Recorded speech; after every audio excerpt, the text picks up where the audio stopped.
राज्य के नीति निर्देशक तत्व से संबंधित एमसीक्यू हैं। समाज के आर्थिक रूप से कमजोर वर्ग, विशेषकर अनुसूचित जाति और अनुसूचित जनजातियों के शिक्षण और आर्थिक हितों का संवर्धन निम्नलिखित में से किसके अंतर्गत होता है? ये होता है राज्य के नीति निर्देशक तत्वों के अंतर्गत। नेक्स्ट है कि भारतीय संविधान में कार्य की न्यायसंगत एवं मानवोचित दशाएं तथा प्रसूति सहायता सुनिश्चित करने के उपबंध को क्या कहते हैं? उसे कहते हैं राज्य के नीति निर्देशक तत्व ही बोलते हैं उसे।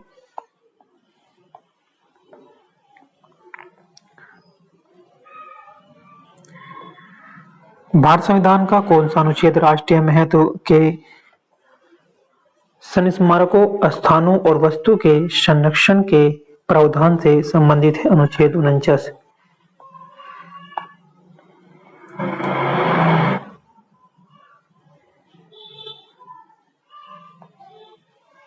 राज्य के नीति निर्देशक सिद्धांतों में निहित प्रावधानों को कहते हैं किसी भी न्यायालय के द्वारा लागू नहीं किया जा सकता।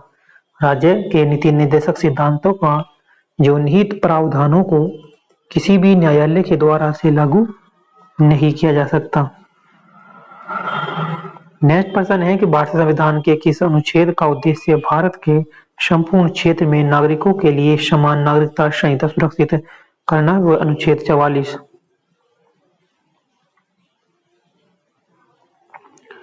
भारत संविधान के निम्नलिखित में से कौन सा अनुच्छेद नागरिकों के लिए समान सिविल संहिता है? वो है 44।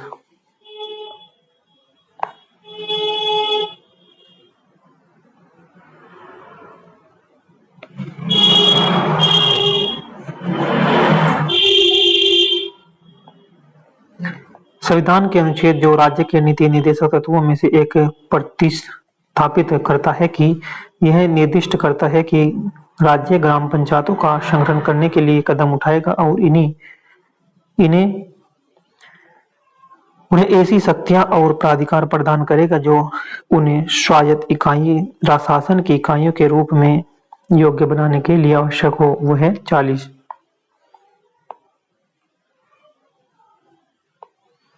भारत के संविधान का कौन सा अनुच्छेद है राज्य के नीति निर्देशक तत्वों में से एक निहित करता है जो यह निर्धारित करता है कि राज्य ग्राम पंचायतों को संगठित करने के लिए कदम उठाएगा और उन्हें ऐसी शक्तियां और अधिकार प्रदान करेगा जो उन्हें स्वशासन की इकाइयों के रूप में कार्य करने में सक्षम बनाएगा? वह है अनुच्छेद 40।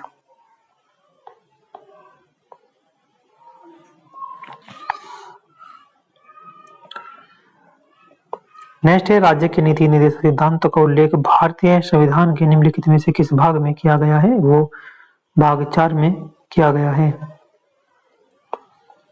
राज्य के नीति निर्देशक तत्वों का उल्लेख संविधान के भाग 4 के अनुच्छेद 36 से 51 तक में किया गया है और संविधान के निर्माताओं ने यह विचार 1937 में निर्मित आयरलैंड के संविधान से लिया था। 1937 में कहां से लिया था? ये आयरलैंड से लिया था। डॉक्टर भीमराव अंबेडकर ने इन तत्वों को अनोखी विशेषता वाला बताया। ग्रीनविच ऑस्टिन के नीति निर्देशक तत्व ग्राम मौलिक अधिकारों को संविधान की मूल आत्मा कहा गया। डॉक्टर भीमराव अंबेडकर द्वारा भारत संविधान के किसी भाग को संविधान की अनोखी विशेषता भी कहा है? वह है राज्य के नीति निर्देशक सिद्धांत। राज्य के नीति निर्देशक सिद्धांत।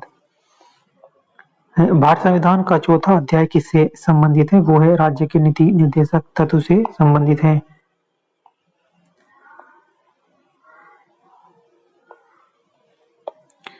भारत सरकार के द्वारा अधिग्रहित निम्न में से कौन सी नीति राज्य के नीति निर्देशक तत्वों के द्वारा निहित नहीं है? वो है भवन निर्माण संबंधी उप नियमों की तैयारी।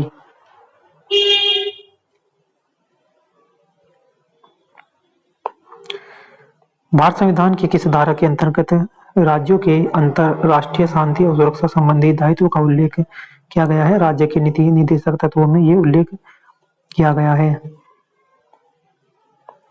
भारत के संविधान में किस भाग के समान नागरिक संहिता का प्रावधान उल्लेख किया गया है? भाग 4 में।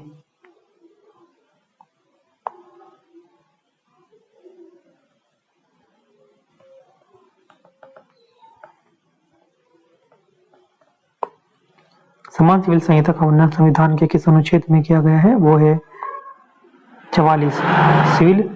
समान सिविल संहिता का वर्णन संविधान के किस अनुच्छेद में किया गया है? 44वें में ये किया गया है। भारत संविधान में निम्नलिखित में से किस भाग में कार्यपालिका को न्यायपालिका से अलग करता है? वो करता है राज्य के नीति निर्देशक तत्व। राज्य के नीति निर्देशक तत्व जो है ये कार्यपालिका को न्यायपालिका से अलग करते हैं। नेक्स्ट देखते हैं कि भारत संविधान का भाग 4 के अनुच्छेद 50 में कार्यपालिका से न्यायपालिका का पृथक्करण किया गया है। राज्य के नीतियों के निर्देशित सिद्धांतों के बारे में निम्नलिखित कथनों में से कौन सा जो है सच नहीं है? जो है ये अपने आप परिवर्तनीय होते हैं और इन्हें कार्यान्वयन करने के लिए किसी भी कानून की आवश्यकता नहीं होती। देखते हैं मौलिक कर्तव्य से संबंधित है। एक होता है मौलिक अधिकार और यह है मौलिक कर्तव्य।